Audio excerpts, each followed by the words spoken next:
Greetings and good morning. You are listening to Rootwork on KPFK 90.7 FM in Los Angeles, 98.7 FM Santa Barbara, a whole bunch of other places, and kpfk.org. And if you are tuning in, this is Rootwork on the Black Liberation Media platform on YouTube. My name is Thandisizwe Chimurenga, and I'm trying something new today. So for those of you all who have never witnessed the local edition of Rootwork, this is what we do.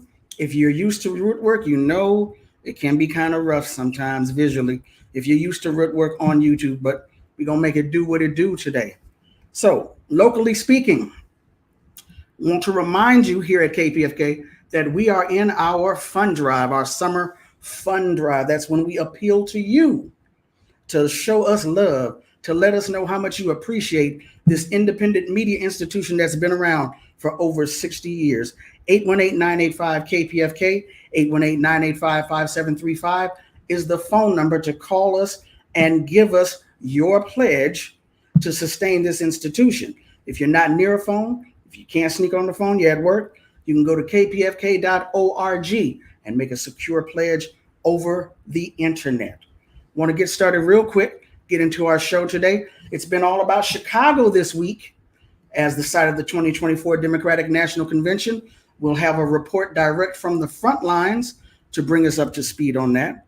Statewide, if you or a loved one needs hospital care or chemotherapy, you might be surprised or shocked and horrified to find out why it could be dangerous to your health. And locally, the AfricaTown Coalition in historic Leimert Park has leveled charges of bad faith and aiding and abetting gentrification of the area against a Black business owner in the park. We'll have all of that coming up in just a moment, but first, these news headlines.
What we doing? That's funny.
I told y'all, yeah, I told my YouTube folks, you know how this happens. The mic was on. I talked to myself. I see you over there clowning the Black Liberation Media Hour ASMR, whatever. At any rate, again, this is Thandisizwe Chimurenga. You are listening to and watching Rootwork on both the Black Liberation Media platform and KPFK Pacifica in Los Angeles. Have to remind you, we are in fund drive at KPFK. Call 818-985-5735, 818-985 KPFK to make a donation to this institution, this independent media institution that's been around for over 60 years and give folks like me a chance at the mic. Or you can make a donation in protest to keep people like me off the mic. I don't really care. 818-985-5735, 818-985 KPFK, or go to the web and make a secure donation, kpfk.org. Now, my next guest is a longtime worker, struggler for the people, an attorney, human rights attorney. She is currently the executive director of BAJI, the Black Alliance for a Just Immigration. She is also my sister here at KPFK with her show Conversations on the Way, talking about Nana Gyamfi, who is currently in Chicago on the front lines as usual at the Democratic National Committee Convention. Nana Gyamfi, welcome to the show. Greetings. Thank you so very much for having me. So, what is happening? Why are you there in Chicago? And what has been happening? What have you seen, experienced? So there's a lot happening. It's a little bit of a surreal situation, particularly for someone that is coming with the perspective, the politics that I am coming with, that Baji is coming with, Black Alliance for Just Immigration, trying to see what's going on with our folks, as Black folks, what's happening with our folks as Black immigrants, and then just the general social justice space. Gaza is definitely on folks' minds. And so there's been almost daily protests with respect to Gaza. Um, the protests are not necessarily near the convention center, except for the sit-ins that are happening now that I'll talk about in a moment. But generally, there's like a police presence and barricades and everything, vehicle checks, all kinds of stuff to keep people from being able to get too close to the convention center. But you also have folks that are talking about reparations. You have people that are talking about immigration. We came here to do the conversation with the outside comrades, meaning not necessarily the people that are inside rah, rah, rahing on that Harris Waltz ticket right now. But of course, those people are all around you. And from the folks that are, giving you a lift ride to the people who are serving food at the restaurants, all the way to people wearing suits who clearly are delegates, you can definitely feel the energy of rah rah sis boom bah when it comes to the Democratic Party Sis and the Boomba. Harris Waltz ticket right now. I heard that one in a while. Sis Boomba.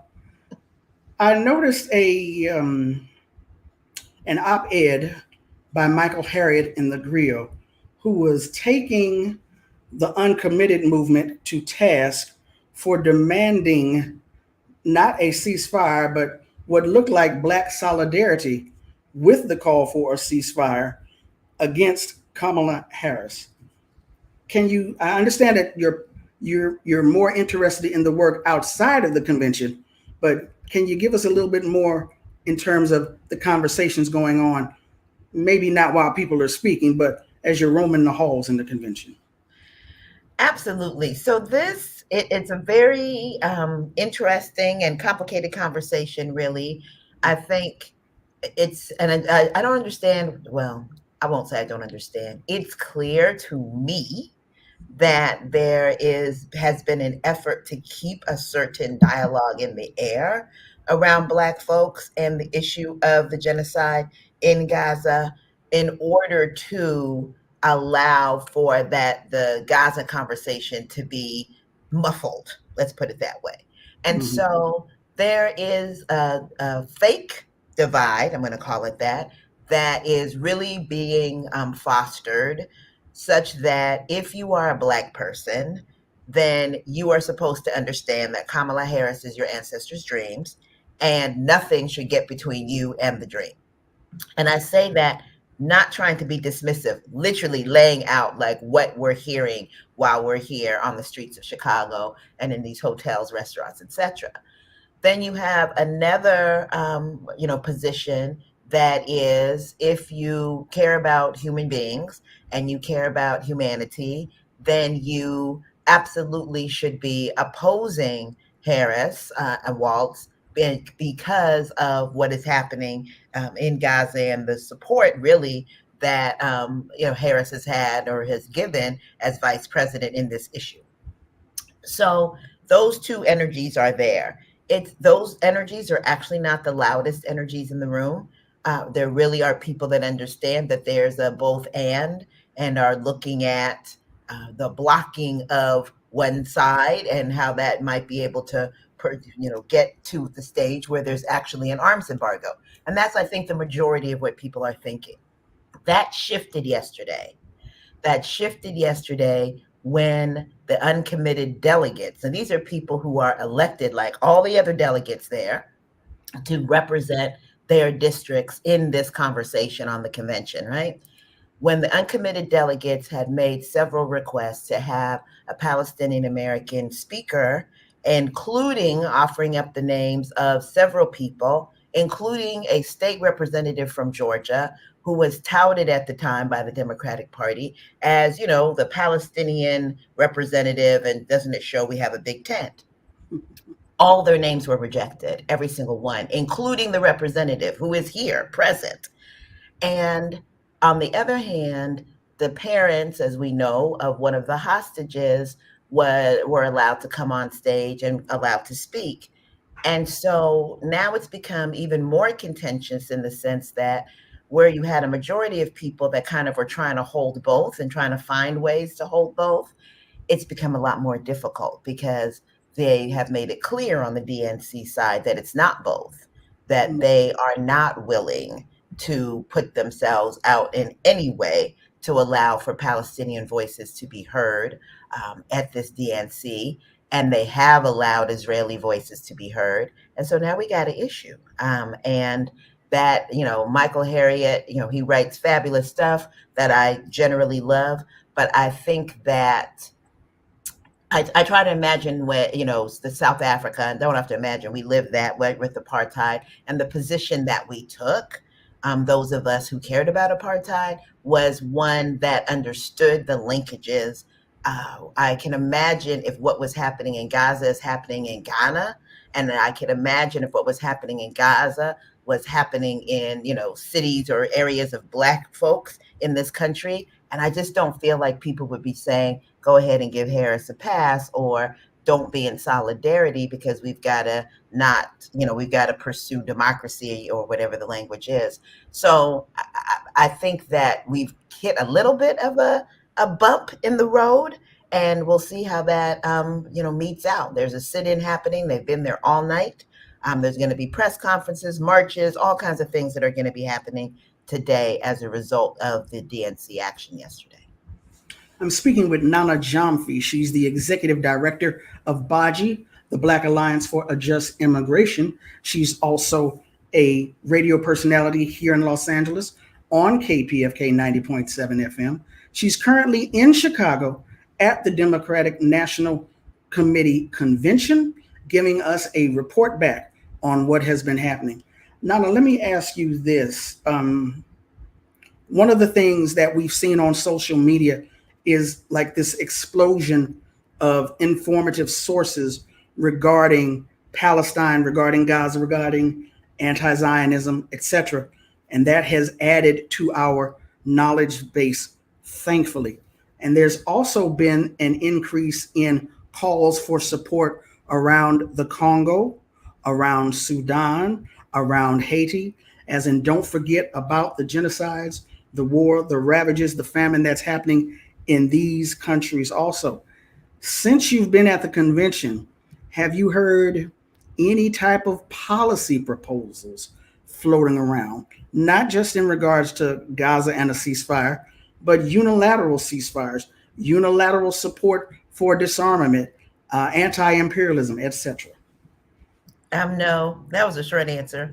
No, that's not happening. I mean, that's not happening even with Gaza. Let's be very clear that even the discussion of ceasefire with Gaza, the Biden administration allegedly, right before they gave $30 billion for more bombs, had said they wanted a ceasefire. So the ceasefire thing they're trying to make do is actually, at least a couple of months old, based upon what Uncommitted had done with their movement. And so but there's no policy about that. There's no mention of Sudan. Well, no policy proposals. People no have policy. been saying, well, we can push by that. Well, 4 years ago, we can push Biden Harris. I'm not even sure if they're saying that. Well, we can push Harris Walz. Has nothing, nada, nope. No, this is the reason that I'm here in Chicago. The reason I'm here in Chicago with BAJI and with our policy director, Ronald Claude, is because folks just gave it up without even getting some dinner. That's why I'm here, trying to understand with other people who are like-minded, okay, how do we move? Because there are no, the demands have been few. I don't think Black people have made any. And that are public, right? Like people really coming forward and saying, hey, these are policy proposals that we have. This is an agenda that we have. There are people who, at least not before the Love Fest, right? So folks are trying to do that now to some degree, and say, hey, we need something on foreign policy. We need something on reparations. But this is all after you've already placed the crown on the person's head. And, you and I have been in this space doing this work for a long time. I don't know how it works in politics, that you give it up and give people whatever they want and then turn around now and start trying to look to see what you can get them to do. That just doesn't work. It hasn't worked. There's nothing magical happening now where it's going to work. And when you look at the platform, which is available at this point, all of the things that we don't want are on there. when it comes to those issues that you've just raised, in the sense that imperialism is on the platform and white supremacy continues to be on the platform, and not addressing the issues that we have in terms of housing, in terms of healthcare. All of those things are still on the platform, and we haven't had. I don't see the policies that we need in order to be able to be freer with this person who supposedly is, according to Beyonce, freedom, right around the corner. If you look at that Democratic National Committee platform, I tell you, Thandisizwe, we won't be getting free this week. I can tell you that we won't be getting free this week, for How about sure. in 2024? Will we be getting free in No, 2024? no, no, not in 2024 either. No, not in 2024 Mm. either.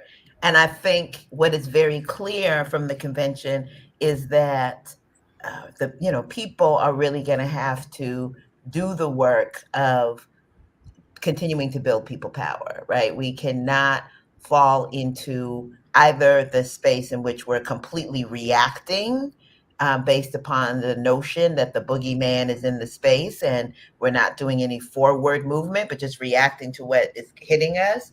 And we also can't be in a space in which we're like, oh, thank God, now they're going to go ahead and do stuff for us.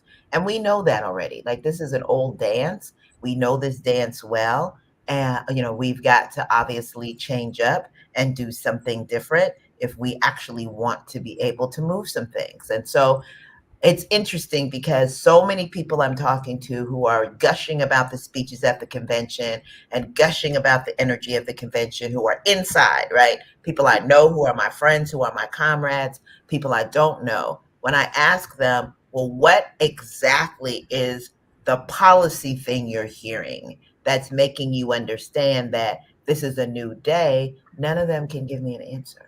Mm-hmm. Mm-hmm. Right. So Yeah, I'm yeah. the Debbie Downer right now because they're all excited. And then I'm like, great. And so what's changing? What's the policy thing? No one can give me We an didn't. answer. It sounds like we did this in 2008, didn't we?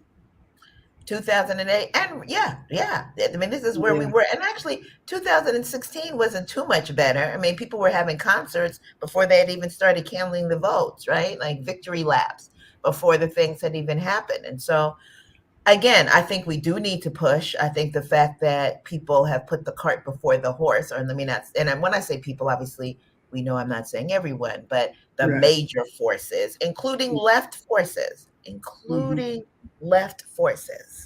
Mm-hmm. the rush to be part of the initial right number and all of that. And now people are trying to walk it back. So I know, and that can be disheartening, right, to folks.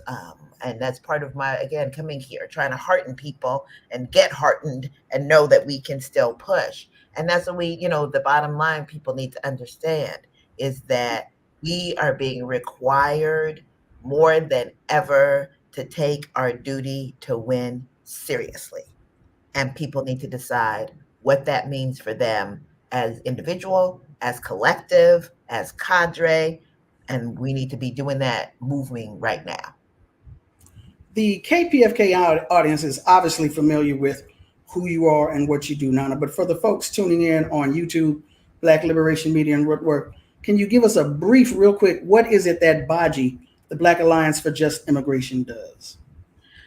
So, BAJI is a US based Black national organization that fights for the rights of Black migrants and African Americans. We do that through organizing, through legal and policy advocacy, legal direct representation, through civic engagement, through narrative building, research and reports, with the goal of improving the material conditions of our communities, meaning Black diasporic communities, through advancing racial justice and migrant rights.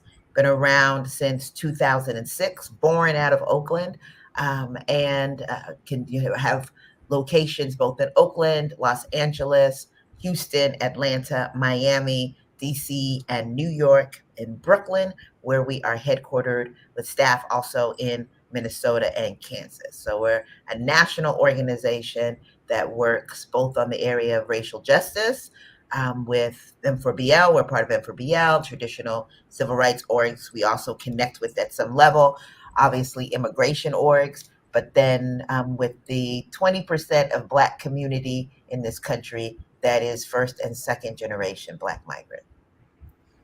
And that's, you said, for the rights of Black migrants and African Americans, not or African Americans. Right. Absolutely. I mean, first of all, Baji was started with, by African Americans, also with other Black migrants who understood the need for that Black diasporic Pan-African unity in addressing issues that have to do with human rights, racial justice, etc. And we are very clear that no one is going to leapfrog over African Americans into some white land of milk and honey. And so we are part of the cadre that is definitely understanding that, the African Americans have to be free for everyone else to be free. And, we're cousins. We are cousins. And so it doesn't make any sense for us to not make sure that we're fighting on behalf of African Americans as well. And for folks who want more information on the work that Baji is doing, how to keep up with y'all, how can they get that? So you can go to the website, baji.org, baji.org. You can also find us on Twitter, Baji Tweet, find us on Instagram, InstaBaji, and on Facebook. We're there. Thank you so much, Nana Jamfi, for being on Rootwork today. Stay safe. And I always want you to hurry back to LA because I got to represent for my city and my girls. So hurry back to LA, sis. Absolutely. Will do. Thank you so very much for having me. Thank you so much. Appreciate you.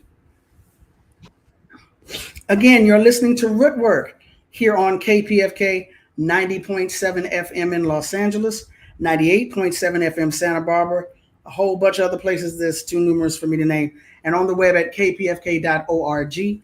Welcome to the YouTube audience who are checking us out on Rootwork and the Black Liberation Media platform. Before we get into our next segment, I want to remind you here at KPFK, the Pacifica Foundation, we are in our annual fund drive, and we're in our fund drive mode, our summer fund drive.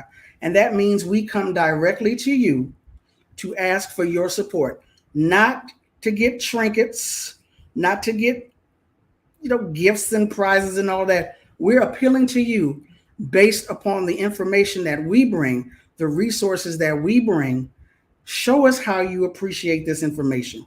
Show us, in addition to being an activist constituency, we know the work that you do with the information we bring you, but now it's time that we ask for some love. 818-985-5735, 818-985-KPFK, or go to the web, kpfk.org, and make a secure donation. My next guest, talking about statewide. Again, this is the Rootwork local edition. Now, statewide, if you or a loved one needs hospital care or chemotherapy, you would be surprised and or shocked, horrified to find out why that could be dangerous to your health. Next week, the California legislature is expected to vote on the Toxic-Free Medical Devices Act. That's AB 2300, which would ban the toxic chemical DEHP from intravenous bags and tubing that is either manufactured or sold or used in the state of California. And although the legislation would only apply to California, this is a national public health issue, as 90% of U.S. medical patients receive IV therapy or infusion. Every time I think about this story, I get horrified and my blood pressure rises. In anticipation of this important vote, the Breast Cancer Prevention Partners has released a new report, Toxic Free IV, getting harmful chemicals out of IV bags and tubing. So I want to go to my next guest, Suzanne Price, who's the CEO of Breast Cancer Prevention Partners, and let her explain to you why this is frightening, and something needs to be done about it.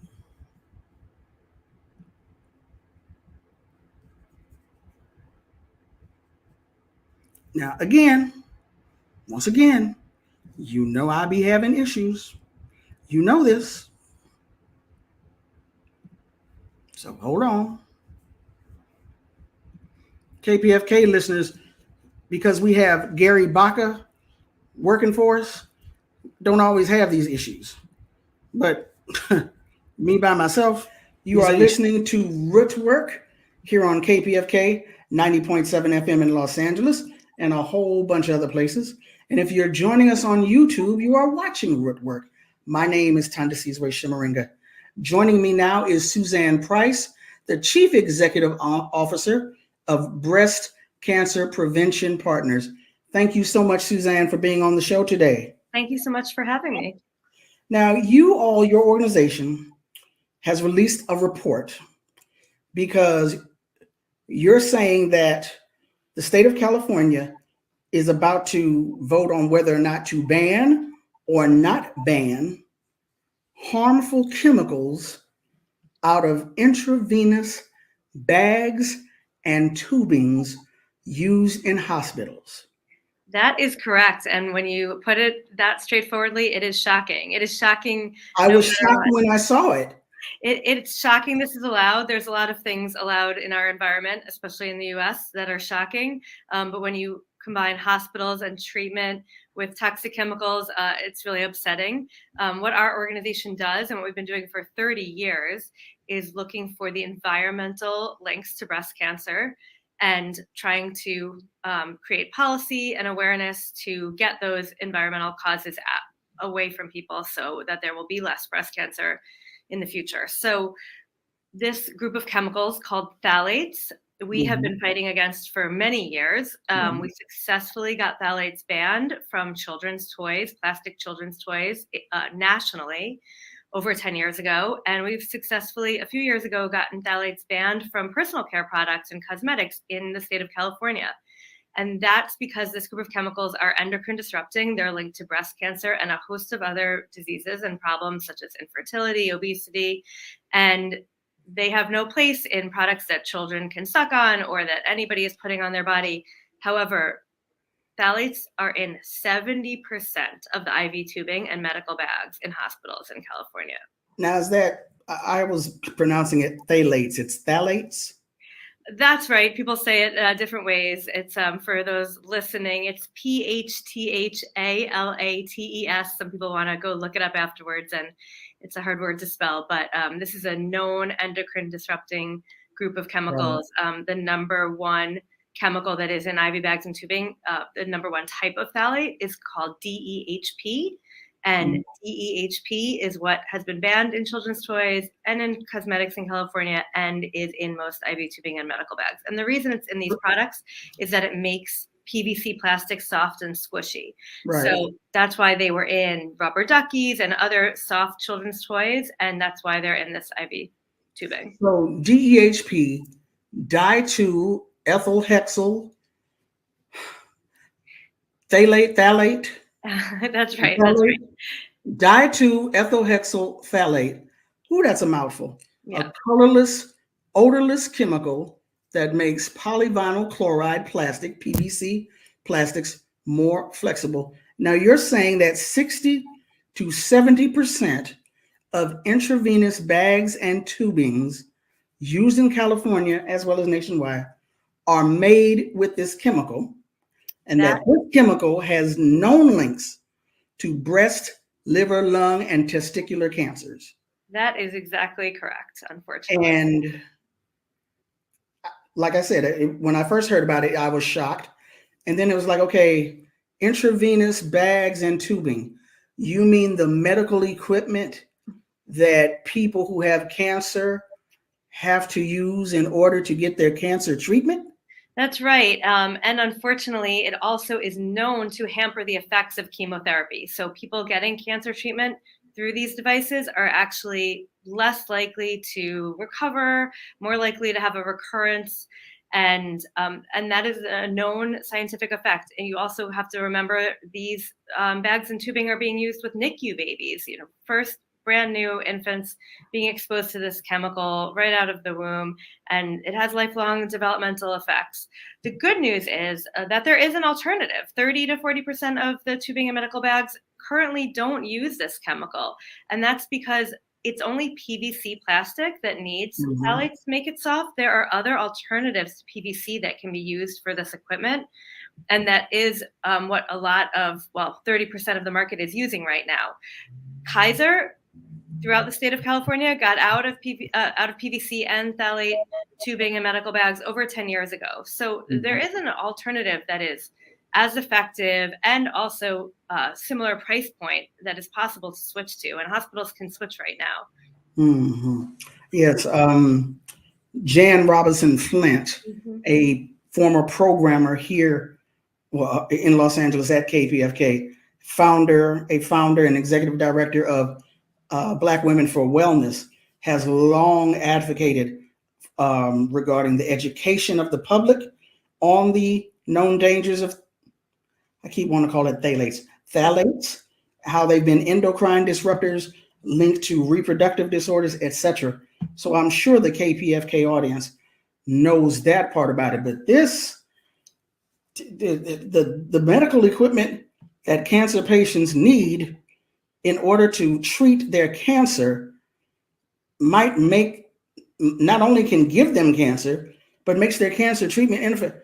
This is a horror movie. It is. And yes, Black Women for Wellness, they've been great partners of ours, so I know they're well versed in this issue as well. But I think even a lot of us working on endocrine disruptors for years didn't realize the extent of the problem in hospitals directly, and it is very upsetting. And think about how horrible cancer treatment is.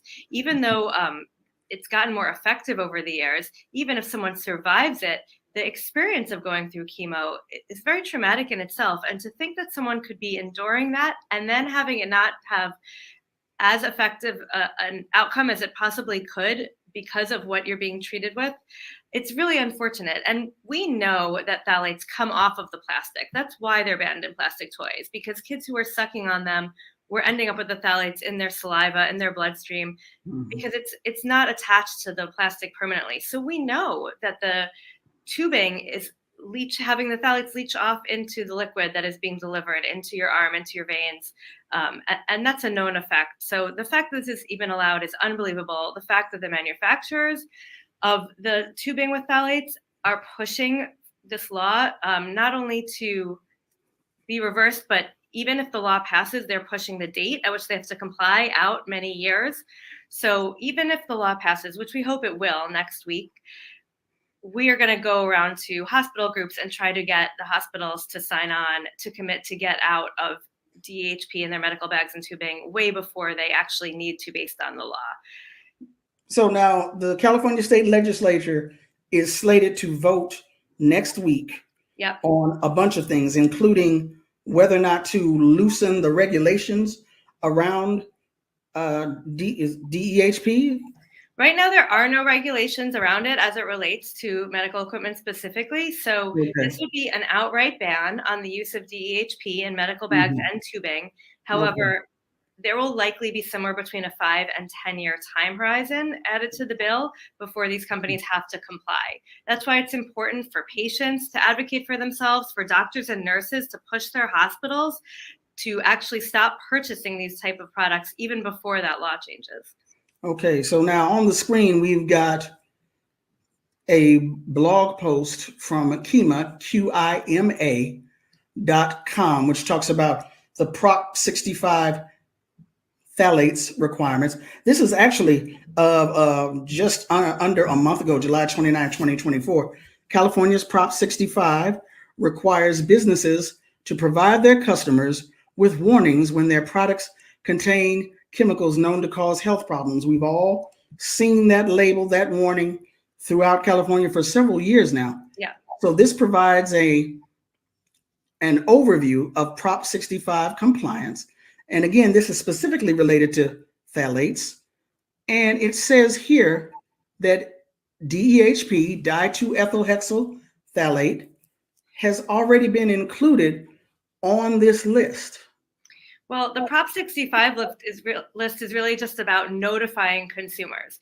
And I think throughout California, we've all gotten used to walking to a building and there's a Prop 65 label, and we've started to just all ignore that because it could be any number of chemicals. It could be something used in the carpeting. It could be some cleaning product. It could be something in the building materials. It could be in the equipment you're using. I know even personally, being someone that is so aware of these chemicals, I can't avoid any place I go that has a Prop 65 warning on the wall because it would be everywhere. So they might be disclosing that in a way that people pay no attention to inside of hospitals. And I think people would still be shocked to know that this chemical is being delivered directly into their bloodstream. Directly into their bloodstream. Once again, that is just shocking and horrific. I'm speaking with Suzanne Price,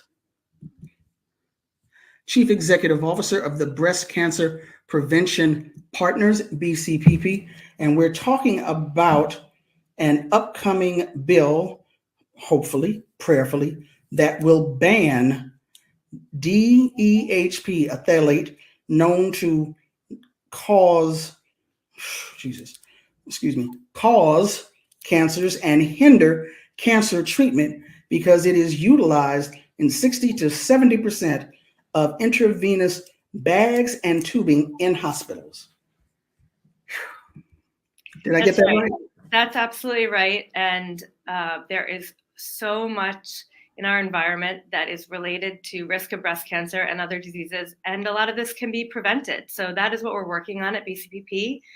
And this legislation will be a giant step forward towards helping people be healthier from what they're exposed to in the hospital.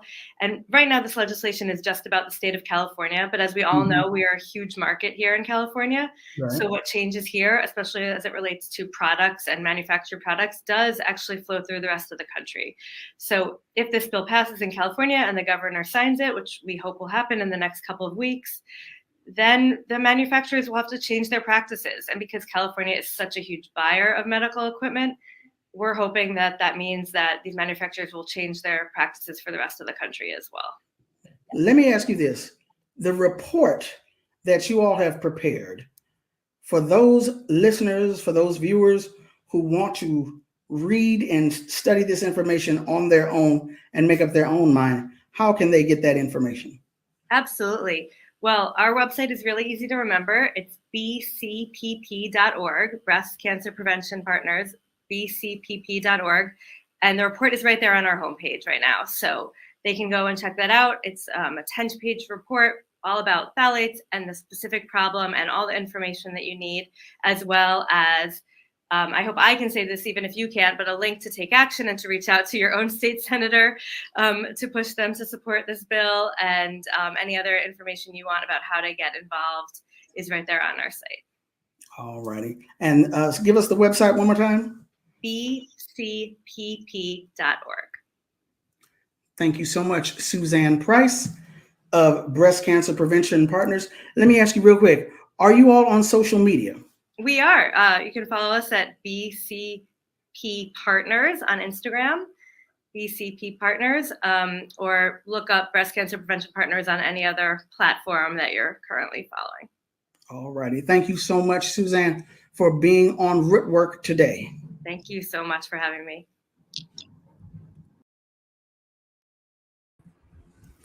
Eight 818-985-5735, 818-985-KPFK or kpfk.org. We are in our fund drive mode. We need money. We need y'all to help us out. We need money. At any rate, our next, or should I say my next guest, Billion GodSUN from the AfricaTown Coalition here in Los Angeles. Leimert Park, aka AfricaTown, is known for its vibrant culture and strong sense of community. However, recent developments have caused distress among the community members. An institution known as Art and Practice, a nonprofit organization founded by renowned visual artist Mark Bradford and his partner Alan DeCastro, has acquired multiple properties in the historic Leimert Park Village. This has sparked allegations of displacing local businesses and a lack of community engagement. You're listening to Rootwork, listening and watching Rootwork, listening at KPFK 90.7 FM in Los Angeles and on YouTube at Rootwork. My name is Thandisizwe Chimurenga, and now I want to speak with a brother of mine who is one of the founders of the AfricaTown Coalition in Leimert Park, the area known as Leimert Park, where Kimati Park, named after Dedan Kimati, is located. Brother Billion GodSUN. How are you doing today, Billion? Hey, I'm doing great. How you doing, Sister Tanya? I'm hanging in here, bro. Hanging in here. So for our audience who might not be familiar, let us know, what is the AfricaTown Coalition, please?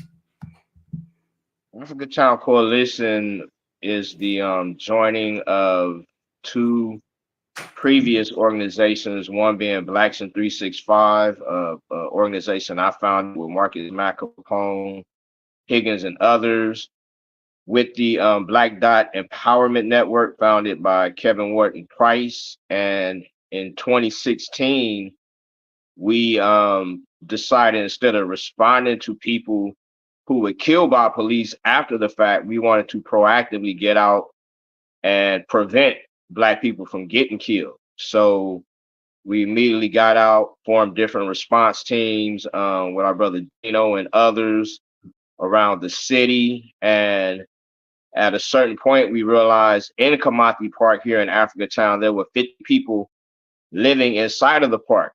So we began a mutual aid program and started advocating for them. And a lot of the meetings we were going to, there were groups known as Leimert Park this, Leimert Park that, basically naming themselves after the white man who designed the area we are in, however, had covenants to keep Black people out. So these same Black people who named themselves after Leimert were also talking about pushing out our unhoused brothers and sisters, shutting down the vending, shutting down the drumming and other cultural activities that were taking place. So we saw the need to go ahead and claim this as our AfricaTown and push back against the Negro gentrification they were attempting to carry out. So we just gradually got involved in other campaigns, supporting Black businesses, pushing out different corporate interests. Over the past couple of years, we've been fighting against the banks and a number of other ill entities in LA. So fighting against gentrification has been part of your work from the beginning.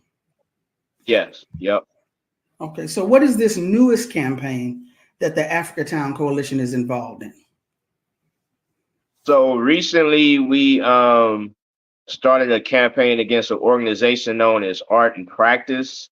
Art and Practice is a nonprofit organization that claims to want to bring more exposure to the arts in our communities. Their primary focus is dealing with foster youth. However, from their first arrival and purchase of properties, excuse me, let me pause there and go more into who Art and Practice is. It was founded by three individuals. One is Mark Bradford. He actually used to do hair here in the village, but he got to where some of his art pieces would sell for $10 million for one piece. And other pieces also sold for multiple millions. But he, in addition to his partner, Alan DeCastro, along with a third partner, Eileen Norton. Eileen Norton was previously married to the inventor of the Norton antivirus. So she also has access to a lot of wealth, but they began buying properties in the village in the early 2000s and immediately sorry. Did you say he used to do hair in Leimert Park? Yes, Mark Bradford. He used to, I was told, in a shop not too far from our elder brother Sika, and that kind of brings us to where we are today. Sika was one of the longest standing merchants. We'll come back to Sika in a moment. Now, this is Mark Bradford, the MacArthur Foundation Genius Awardee, used to do hair in Leimert Park. Correct. And along with his, don't laugh, along with his partners, you're saying that they have been involved in some nefarious doings in Leimert Park. That's what you're saying. Right. Yeah. Okay. I'm sorry, I cut you off. Continue, brother. So, yeah, they began buying properties and began displacing certain businesses, such as the World Stage, which is another long-standing institution in our community. There was a bar known as Cheerios, and over the years, they've obtained more and more property to where people are saying now they might even own up to 60% of our commercial district here in what we call AfricaTown. And on Juneteenth of this year, the community honored one of our longer standing merchants, our elder brother Sika, and they actually renamed the alley in front of his shop the Sika Dwinfo Corridor. Unfortunately, a couple of days after Juneteenth, when he was honored, Sika transitioned. And, you know, the community came out both on Juneteenth to honor him. Then they turned around, came right back out a few days later after he transitioned to pay their respect to the family. But then about 3 weeks after he transitioned, Art and Practice served Sika's family a 30-day notice to quit. So that, you know, immediately evoked a lot of tension in our community. You know, a lot of people know his daughter Milan just as well as they knew Sika, his wife. And, you know, without communicating to the family, without, you know, showing any type of sympathy for the fact they just lost a husband, a father, you know, we find it unacceptable.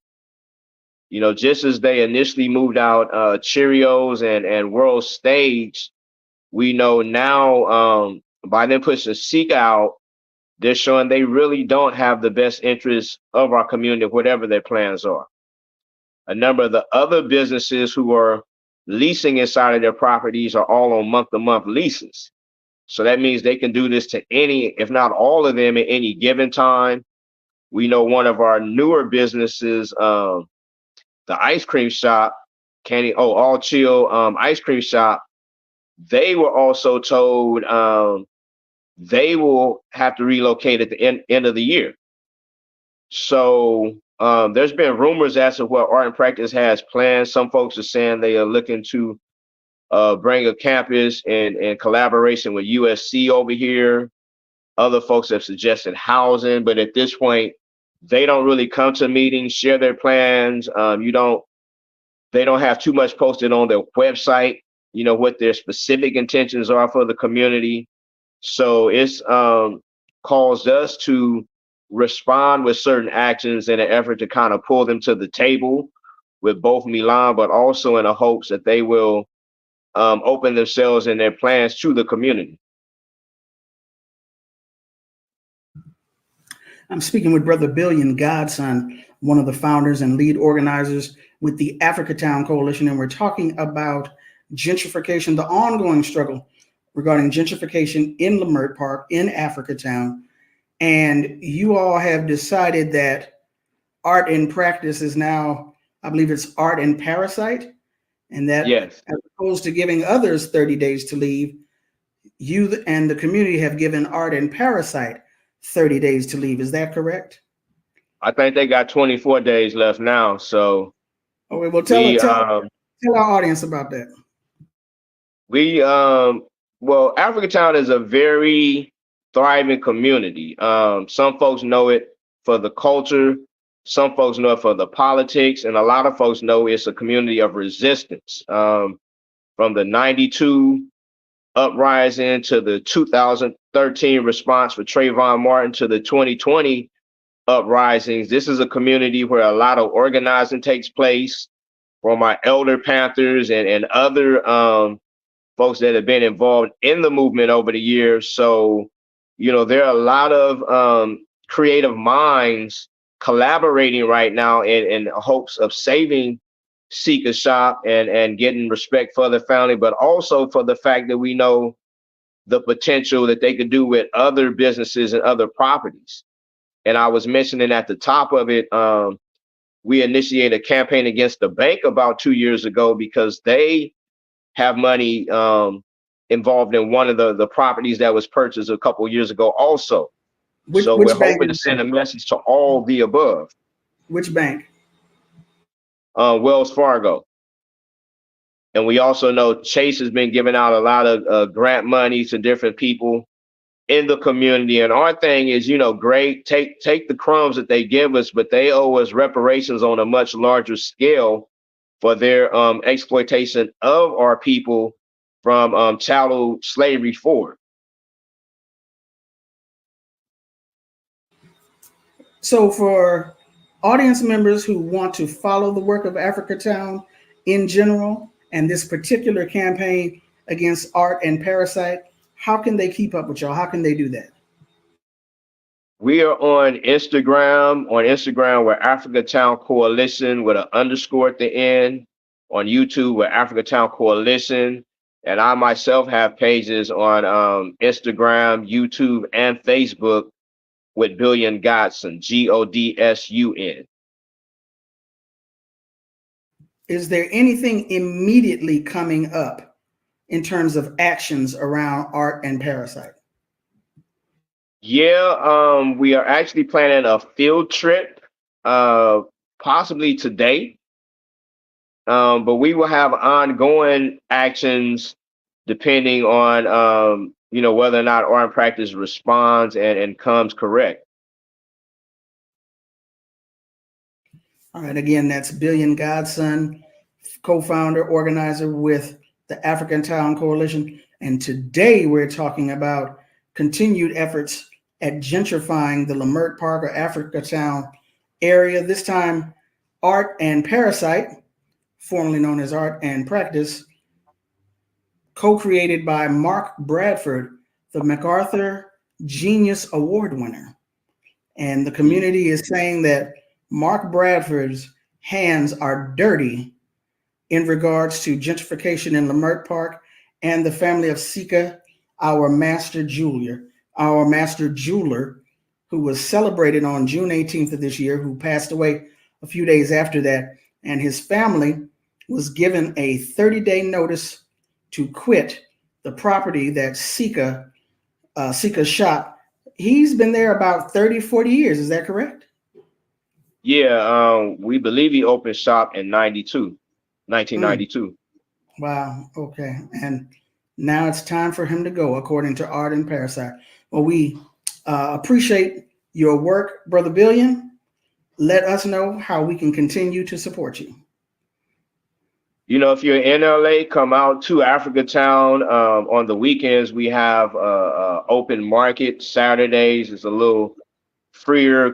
Come, do what you do. But on Sundays, we do have the African Village Vendors Association that'll look to take you in if you want to come and set up a pop-up. But throughout the week, people usually here, we do a lot inside the Lion Art Gallery. So you can usually find some of our folks there. But again, if you're outside of the area, you can reach us through social media. And, we're asking people, if you can, patronize and support Sika and his family, or if you know Mark Bradford and any of the people involved with art and practice, try to talk them into coming to the table and respecting this community, because I don't think this is going to play out the way they want. Okay. Billion GodSUN, AfricaTown Coalition, thank you so much for being on Rootwork today. Thank you for having us, as always, Tony. We appreciate you.